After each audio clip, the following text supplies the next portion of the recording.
नमस्ते विद्यार्थी मित्रांनो. बघा एम-एस-बी-टीचं थेअरी एक्झामचं टाईम टेबल जे आहे त्याच्यामध्ये थोडासा बदल झालेला आहे. एम-एस-बी-टीकडनं आताच एक नवीन सर्क्युलर आलेला आहे. ते आपण आजच्या व्हिडिओमध्ये बघणार आहे. तसेच बघा विद्यार्थी मित्रांनो ऑनलाईन एक्झामचं पण टाईम टेबल या ठिकाणी डिस्प्ले झालेलं आहे. त्याची लिंक डिस्क्रिप्शन बॉक्समध्ये आहे. दाखवतो आजच्या व्हिडिओमध्ये. तर बघा विद्यार्थी मित्रांनो तुम्हाला माहिती आहे की महाराष्ट्रामध्ये निवडणुका सुरू होणार आहे आणि बघा 1 डिसेंबरला तुम्हाला माहिती आहे की तुमचा पेपर होता. तो 1 डिसेंबरचा पेपर जो आहे तो 4 डिसेंबरला पुढे गेलेला आहे आणि 2 डिसेंबरला जो पेपर होता तो गेलेला आहे 5 डिसेंबरला. ठीक आहे. तर हा बदल झालेला आहे थेअरी एक्झाममध्ये, जो की परीक्षेचा दिवस आहे 17वा आणि 18वा. ओके. तर 1 डिसेंबरचा पेपर 4 डिसेंबरला गेला आहे म्हणजे आणि 2 डिसेंबरचा पेपर 5 डिसेंबरला. 1 आणि 2 डिसेंबरला पेपर होणार नाही. ठीक आहे. एवढी इन्फॉर्मेशन बघा आजच्या सर्क्युलरमध्ये मिळते. तसेच बघा जर तुम्हाला ऑनलाईन एक्झामचा टाईम टेबल प्रत्येक सेमिस्टरला ऑनलाईन एक्झाम आहेच. त्याचं जर सर्क्युलर पाहिजे असेल तर लिंक डिस्क्रिप्शन बॉक्समध्ये आहे. त्याच्यावरती क्लिक केल्यानंतर जसं की तुम्हाला माहिती आहे इथे 26 तारखेला बघा अ, या ठिकाणी बेसिक सायन्सचा पेपर आहे. तसेच बेसिक सायन्स जो के स्कीम आहे आय स्कीम या ठिकाणी कोड तुम्ही चेक करून घ्या. 26 ते 29च्या दरम्यान तुमचा पेपर केव्हाही होणार आहे. ओके. नंतर बघा तुमचा जर ऑनलाईन पेपर असेल जसं की मॅनेजमेंटचा सब्जेक्ट आहे. ओके.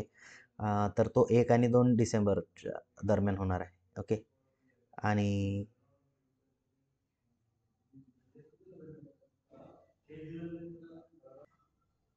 आता हे 1 आणि 2 डिसेंबर दाखवत आहे. बट आता ह्या सर्क्युलरनुसार तर असं शेड्यूल दाखवत आहे. त्यानुसार तुम्ही चेक करून घ्या. आणि जर ऑनलाईनमध्ये जसं की थेअरी एक्झामचं 1 आणि 2 डिसेंबरचा पेपर पुढे गेलेला आहे.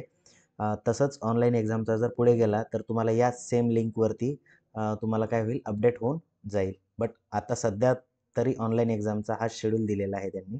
ओके. आणि थेअरी एक्झामचा तर तुम्हाला माहितीच झालेला आहे. 1 आणि 2 डिसेंबरचा पेपर पुढे गेलेला आहे. आता ही ऑनलाईन एक्झाम आहे तर मे बी हे पेपर पण पोस्टपोन होऊ शकतील. है ना?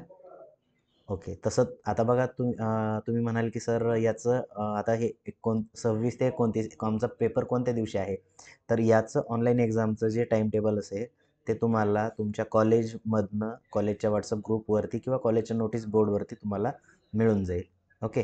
आणि ते आल्यानंतर तुम्हाला त्या पद्धतीने एक्झाम तुम्हाला द्यायची आहे. ठीक आहे. आय होप तुम्हाला समजलं असेल. भेटूया आपण नेक्स्ट व्हिडिओमध्ये. त्यापूर्वी बघा बऱ्याच विद्यार्थ्यांना काय आहे तर मॉडेल पेपर आवश्यक आहेत सर्व याचे. तर आपल्या bcsr.com या वेबसाईटवरती गेल्यानंतर तुम्हाला या ठिकाणी समर 25, समर 24 आणि विंटर 24चे मॉडेल पेपर मिळतील. ओके. तसेच फर्स्ट इयरचे जे विद्यार्थी आहेत त्यांना नोट्स जर पाहिजे असतील तर त्यांनी या ठिकाणी BMS सर्च करायचं आहे. BMS या ठिकाणी तर सर्व handwritten notes basic mathematics म्हणजेच M1च्या अवेलेबल आहेत. त्या तुम्ही चेक करू शकता. हँड रिटन नोट्स आहेत आणि डेफिनेटली सर्व IMP या ठिकाणी सरांनी कव्हर केलेलं आहे, टेकाळे सरांनी. आणि टेकाळे सरांचा एक्सपिरियन्स सांगायचं झालं तर more than 30 years of experience आहे त्यांना. ठीक आहे. तर त्यांनी पूर्ण हँड रिटन नोट्समध्ये तुम्हाला IMP क्वेश्चन्स दिलेले आहेत. त्या मोस्ट ऑफ द क्वेश्चन्स हे प्रिव्हियस इयरला पण त्याच्यामधनंच आलेले होते. तर याची जर प्रॅक्टिस तुम्ही केली तर तुम्हाला डेफिनेटली हा पेपर चांगलाच जाणार आहे. ओके. तर भेटूया आपण नेक्स्ट व्हिडिओमध्ये. थँक्यू. तसेच जर तुमचा सब्जेक्ट कोड कोणता पाहिजे असेल तर तुम्ही या ठिकाणी सर्च करू शकता. सर्च केल्यानंतर तुम्हाला तो कोड भेटून जाईल आणि त्या ठिकाणी तुम्ही मॉडेल पेपर भेटेल. भेटूया आपण नेक्स्ट व्हिडिओमध्ये. थँक्यू.